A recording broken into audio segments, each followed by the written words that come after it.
Good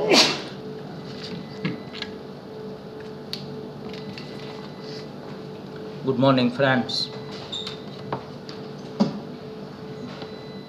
ઓડિટના પ્રકારો, types of audit, આ chapter આપણે લાસ્ટ ટાઈમ સ્ટાર્ટ કર્યું હતું. ચાલુ ઓડિટ અને સતત ઓડિટ એના વિશે આપણે વાત કરી હતી છેલ્લે. ફરીથી એકવાર જોઈ જાઓ. ઓડિટના પ્રકારો સંસ્થાકીય એકમના દૃષ્ટિકોણથી, ઓડિટ કાર્યના દૃષ્ટિકોણથી અને હેતુના દૃષ્ટિકોણથી, આવા અલગ અલગ દૃષ્ટિકોણથી આપણે ઓડિટના પ્રકારો જોયા હતા. હવે એમાં સંસ્થાકીય એકમના દૃષ્ટિકોણથી એમાં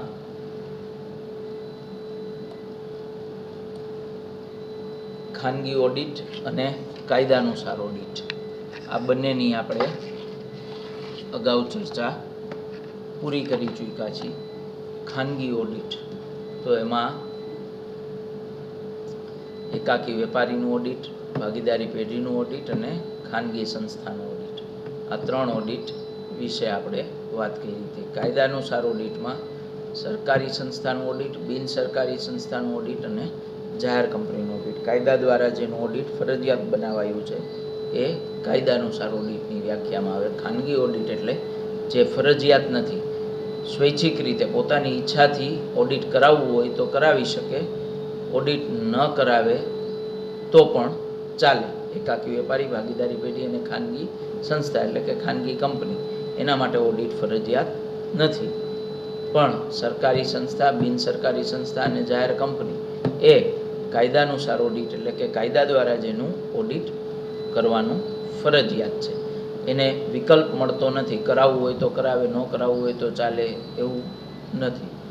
તો આના વિશે આપણે ડિટેલમાં વાત કરી હતી. ખાનગી સંસ્થા ફરજિયાત ન હોવા છતાં શું કામ ઓડિટ કરાવે, ઓડિટ કરાવવાથી એને કયા કયા ફાયદા મળે, આ બધાની આપણે અગાઉ ચર્ચા કરી ચૂક્યા છે. એના પછી ઓડિટ કાર્યના દૃષ્ટિકોણથી ઓડિટના જે પ્રકારો દર્શાવવામાં આવ્યા છે એમાં ચાલુ ઓડિટ, વાર્ષિક ઓડિટ, અંશતઃ ઓડિટ, વચગાળાનું ઓડિટ અને આંતરિક ઓડિટ, આટલા પ્રકારો છે. તો લાસ્ટ ટાઈમ આપણે જે ચર્ચા સ્ટાર્ટ કરી હતી ચાલુ ઓડિટ અને વાર્ષિક ઓડિટ વિશે હતી. તો એમાં ચાલુ ઓડિટ અને વાર્ષિક ઓડિટ આના વિશે પરીક્ષામાં તમને મોટે ભાગે પૂછાય છે. તફાવતના સ્વરૂપમાં પણ પૂછાય છે કે ચાલુ ઓડિટ અને વાર્ષિક ઓડિટ વચ્ચેનો તફાવત સ્પષ્ટ કરો. તો તફાવતની રીતે પણ તમે આ જ બાબતને લખવા માગતા હો અથવા એના ફાયદા મર્યાદા પૂછાય તમને, ચાલુ ઓડિટના ફાયદા મર્યાદાની સવિસ્તાર ચર્ચા કરો, તો વાર્ષિક ઓડિટના ફાયદા ગેરફાયદા જણાવો. તો આપણે આ બંને વિશે અગાઉ ચર્ચા કરી હતી. હવે એના આપણે ફાયદા કે ગેરફાયદાની ચર્ચા કરીએ. મિત્રો, એક બાબત ખાસ ધ્યાનમાં રાખજો, પરીક્ષામાં તમને આ બેનો તફાવત પૂછાય કે ફાયદા ગેરફાયદા, બંને વસ્તુ તમે એક જ વસ્તુ સમજ્યા હશો તો બંને પ્રશ્નના જવાબ લખી શકશો. તો ચાલુ ઓડિટ અને વાર્ષિક ઓડિટ આ બેનો તમને તફાવત પૂછાય અથવા તો ફાયદા ગેરફાયદા પૂછાય તો એક વસ્તુ ખાસ ધ્યાનમાં રાખજો કે ચાલુ ઓડિટના જેટલા ફાયદા છે એ બધા વાર્ષિક ઓડિટની મર્યાદાઓ છે, અને વાર્ષિક ઓડિટના જે કાંઈ પણ ફાયદાઓ છે એ ચાલુ ઓડિટની મર્યાદાઓ છે. તો એકના ફાયદા તમને આવડશે તો આપોઆપ બીજાની મર્યાદા પણ આવડી જશે. દાખલા તરીકે આપણે પહેલાં ફાયદાની વાત કરીએ ચાલુ ઓડિટના સંદર્ભમાં. તો ચાલુ ઓડિટનો પહેલો મેઇન ફાયદો શું? તો કે ચાલુ ઓડિટમાં વર્ષમાં એકથી વધારે વાર ઓડિટ થાય છે, એટલે હિસાબી ગોટાળા, ભૂલો કે છેતરપિંડી એ તરત પકડી શકાય છે. હવે સામે વાર્ષિક ઓડિટના ગેરફાયદાની વાત કરીએ. જુઓ, આપણે ચાલુ ઓડિટનો ફાયદો લેશું, એમાં જ સામે વાર્ષિક ઓડિટનો ગેરફાયદો આવી જશે. વાર્ષિક ઓડિટમાં ગેરફાયદો શું અથવા તો એની મર્યાદા શું? તો કે વર્ષના અંતે એકવાર એક બેઠકે ઓડિટ કરવામાં આવે છે, એટલે ભૂલો, હિસાબી ગોટાળા કે છેતરપિંડી શોધવાનું મુશ્કેલ બને છે અથવા તો લેટ થઈ જાય છે. પછી સુધારવાનો અવકાશ રહેતો નથી, કારણ કે વર્ષ પૂરું થઈ ગયું હોય, હિસાબી ચોપડા બંધ થઈ ગયા હોય. હવે ચાલુ ઓડિટનો બીજા ફાયદાની વાત કરીએ તો ચાલુ ઓડિટમાં જેમ જેમ હિસાબો લખાતા જાય એમ નિશ્ચિત અથવા તો અનિશ્ચિત સમયના અંતરે હિસાબોનું ઓડિટ થાય છે. એટલે ચાલુ ઓડિટમાં બધા જ વ્યવહારો એક સાથે લખાઈ ગયા હોય અને એક સાથે પછી એનું ઓડિટ થાય એવું બનતું નથી. એનાથી શું ફાયદો થાય? તો કે ઓડિટરને કાંઈ સૂચન આપવું હોય કે હિસાબી પદ્ધતિમાં કાંઈ ફેરફાર કરવો હોય તો એ વર્ષ દરમિયાન કરાવી શકે છે. વાર્ષિક ઓડિટમાં શું થાય? વર્ષ પૂરું થઈ ગયા પછી એક બેઠકે એક સાથે ઓડિટ પૂરું કરવામાં આવતું હોય, એટલે ફેરફારને અથવા તો સલાહ સૂચનને અવકાશ રહેતો નથી.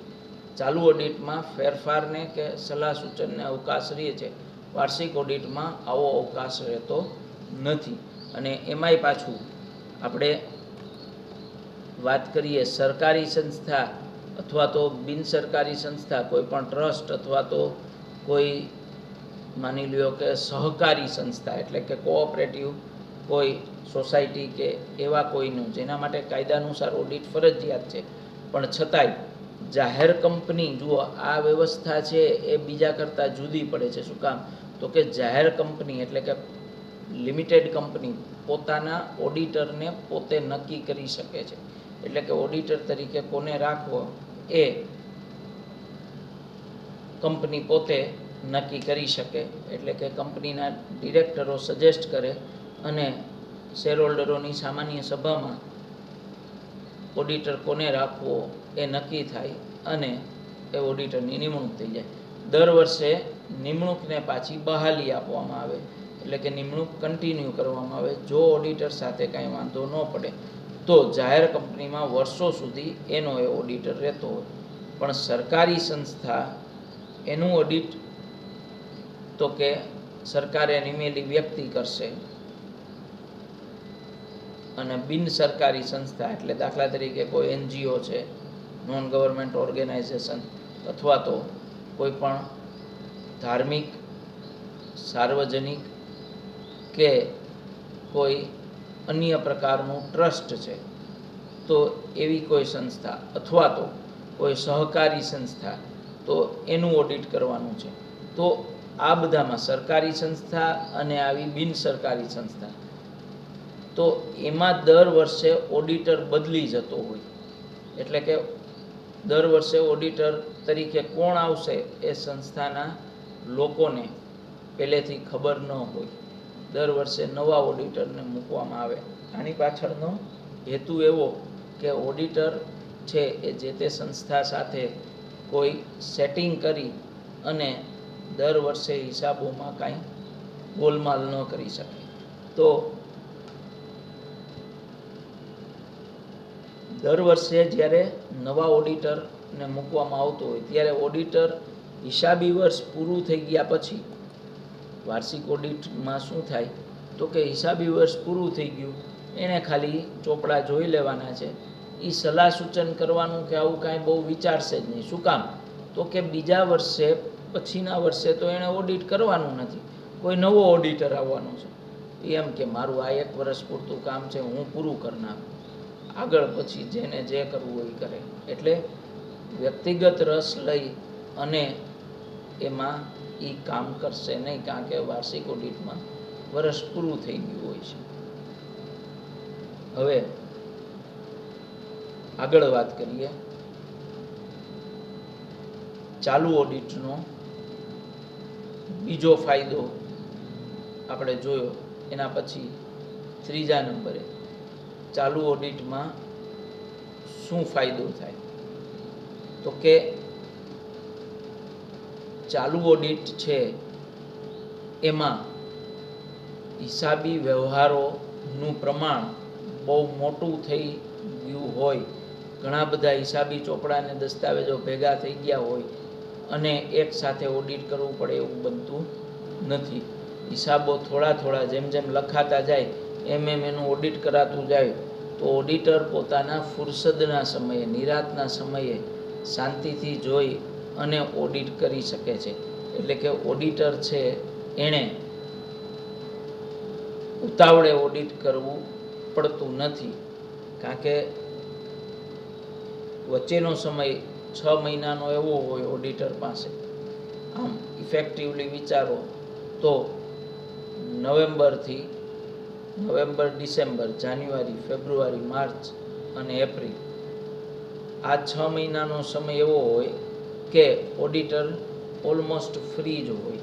શું કામ? તો કે દરેક કંપનીનું માર્ચમાં વર્ષ પૂરું થાય અને ત્યાર પછી હિસાબો લખાય, ખાતાની બાકીઓ મેળવવામાં આવે, એના ઉપરથી તારીજ તૈયાર થાય, એના ઉપરથી કાચું સરવૈયું બને, પછી એના ઉપરથી વેપાર ખાતું, નફા નુકસાન ખાતું ને પાકું સરવૈયું બને. આ આખી પ્રોસેસ પૂરી કરવામાં કંપનીના એકાઉન્ટન્ટને 1 મહિનો નીકળી જાય. એટલે ઇફેક્ટિવલી તમે ગણો તો 30 એપ્રિલ પછી જ ઓડિટરના હાથમાં ચોપડા આવે ઓડિટ કરવા માટે.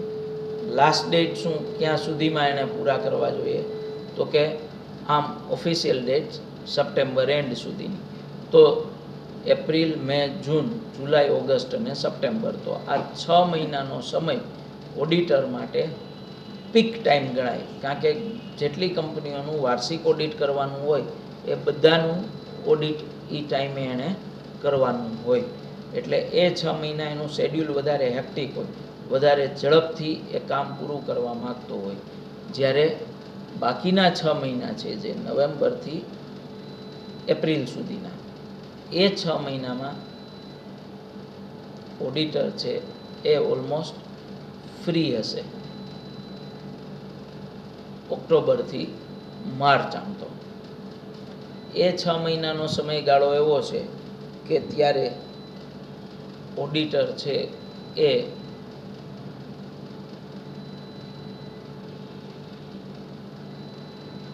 બહુ હેક્ટિક શેડ્યુલમાં ન હોય તો ત્યારે ઓડિટર છે એ થોડા હિસાબોનું ઓડિટ કરતો જાય અને ફુરસદ હોવાથી વધારે ધ્યાનથી, વધારે સારી રીતે એ ઓડિટ કાર્ય કરી શકે છે. સામે વાર્ષિક ઓડિટમાં શું થશે, તો કે થોડા વ્યવહારોનું ઓડિટ કરી લેવું એવું એમાં શક્ય નહીં બને. એમાં તો એક બેઠકે એક સાથે બધું જ કામ પૂરું કરવાનું છે. તો વાર્ષિક ઓડિટ છે એ એક બેઠકે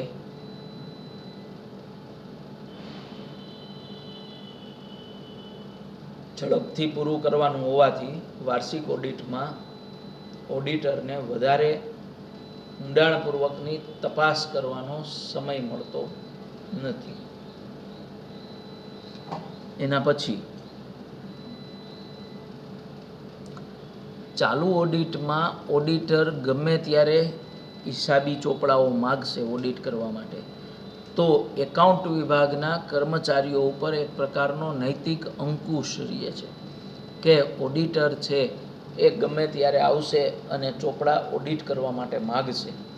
વાર્ષિક ઓડિટમાં ગમે ત્યારે ઓડિટર ચોપડા માગે એવું બનતું નથી. વર્ષ પૂરું થયા પછી બધું જ કમ્પ્લીટ થઈ ગયા પછી જ ઓડિટરને ચોપડા સોંપવાના હોય. જ્યારે ચાલુ ઓડિટમાં ગમે ત્યારે ઓડિટર ઓડિટ કરવા માટે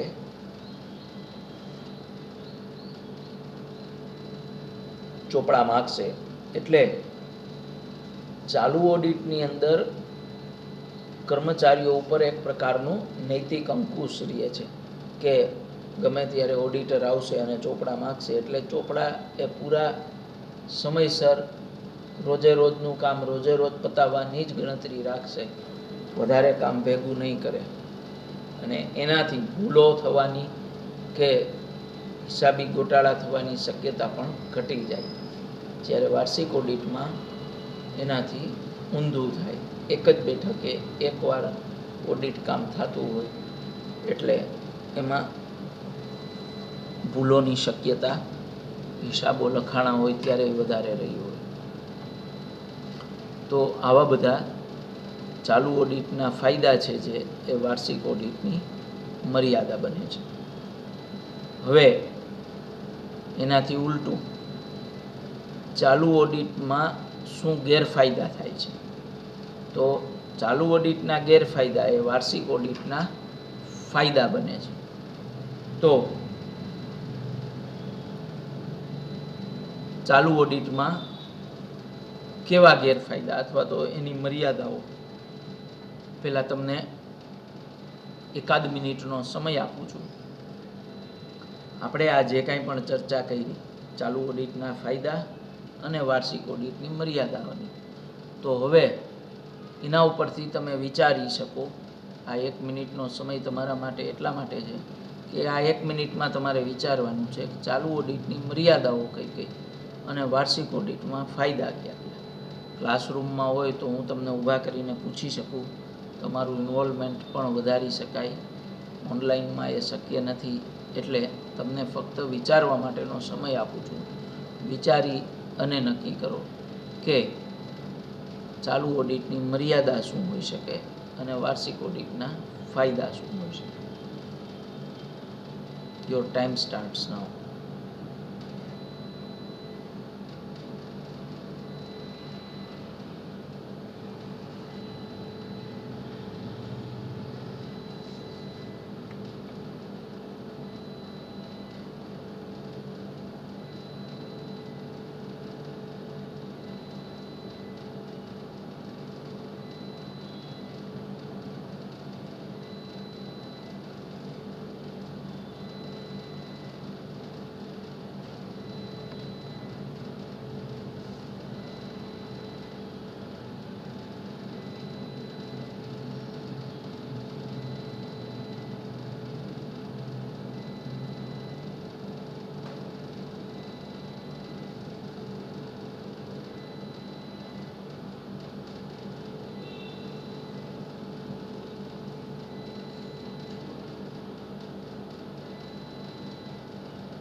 યસ ફ્રેન્ડ્સ, મને લાગે છે તમે લોકોએ થોડું ઘણું કંઈક વિચારી જ લીધું હશે. હવે આપણે વાત કરીએ ચાલુ ઓડિટની મર્યાદાઓની.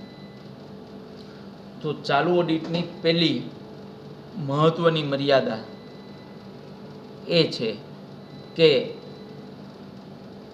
એકાઉન્ટન્ટને પોતાના હિસાબી કાર્યમાં વિક્ષેપ ઊભો થાય છે.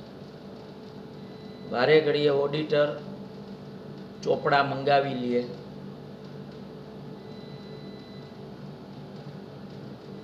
ઓડિટ કરવા માટે ચોપડા મંગાવે એટલે ઓડિટર છે એ ચોપડા મંગાવે તો એકાઉન્ટન્ટ ના ન પાડી શકે. એકાઉન્ટન્ટ ચોપડા મોકલાવી દે, ઓડિટર ઓડિટ કરીને પાછા આપે ત્યાં સુધી એકાઉન્ટન્ટનું કામ અટકી જાય.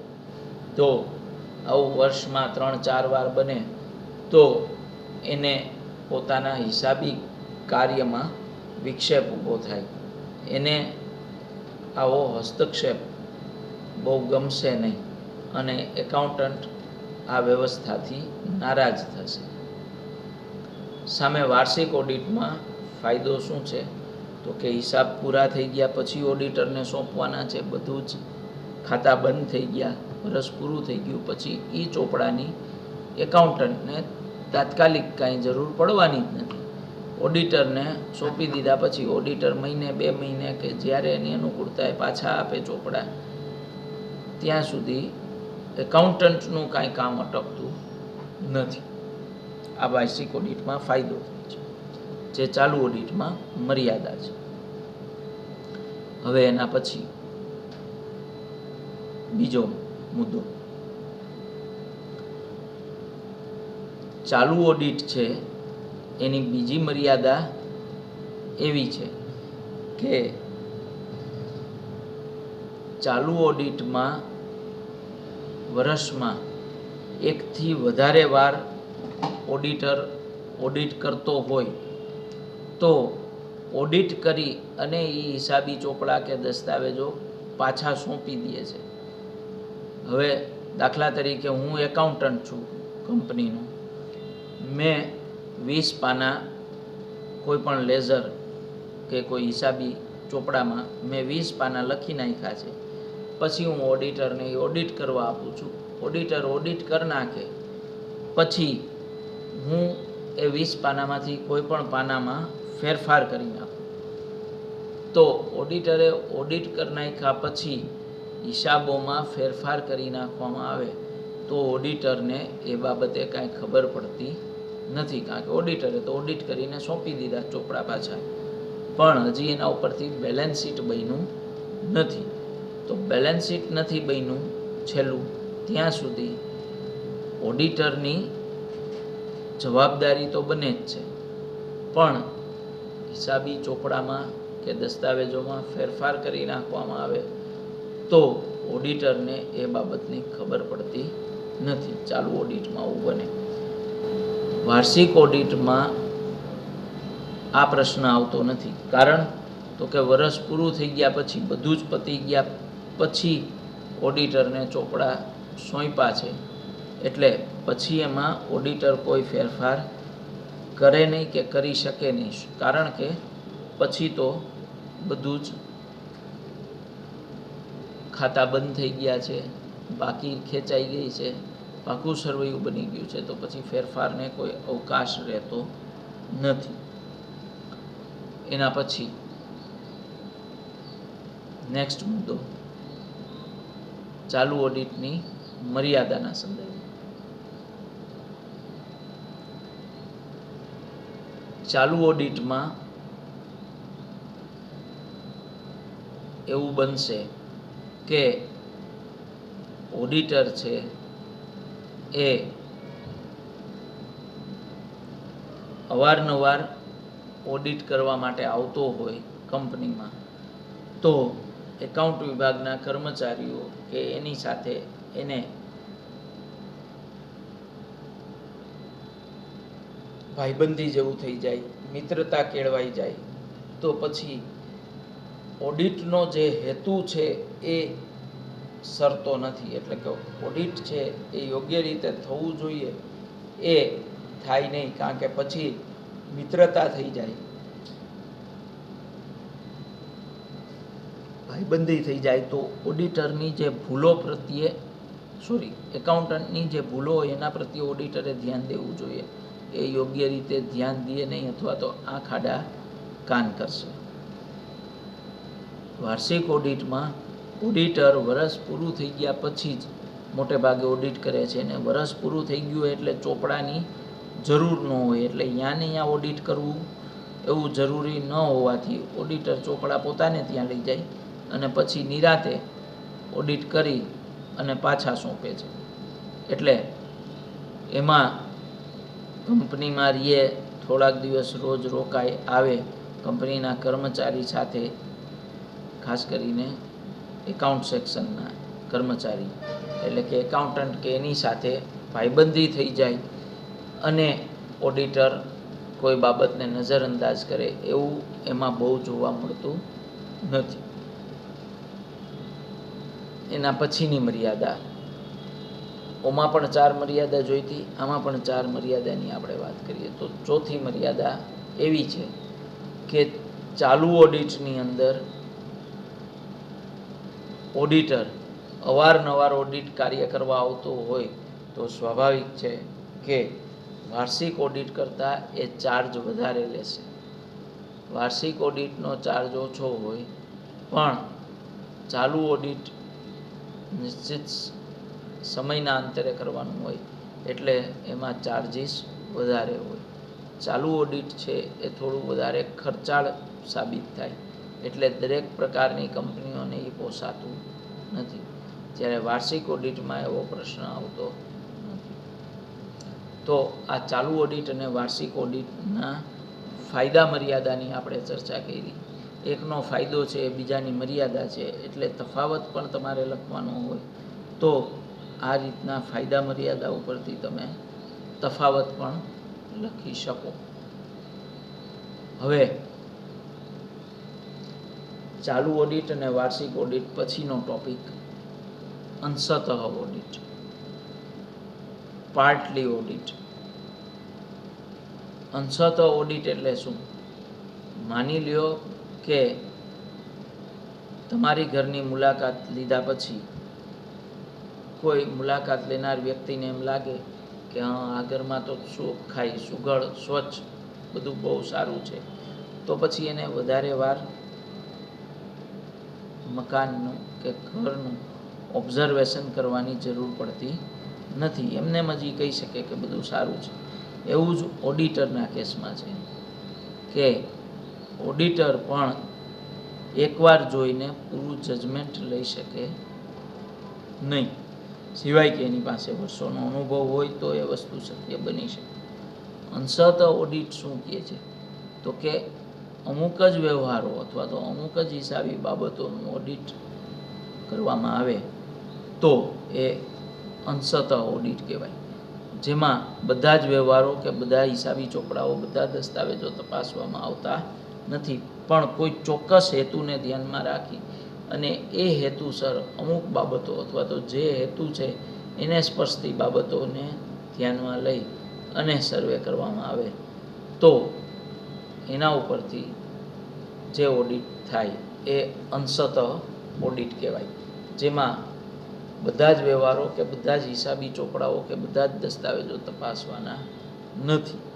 ખાસ યાદ રાખજો, અંશતઃ ઓડિટનો મુદ્દો કોના માટે છે તો એ આને લાગુ પડશે. એકાકી વેપારી ભાગીદારી પેઢી કે ખાનગી સંસ્થા, આને સરકારી સંસ્થા, બિનસરકારી સંસ્થા કે જાહેર કંપની, એના માટે અંશતઃ ઓડિટ છે જ નહીં. એમણે તો પોતાના બધા જ વ્યવહારો કે બધા જ હિસાબી દસ્તાવેજોનું ઓડિટ કરાવવું ફરજિયાત છે.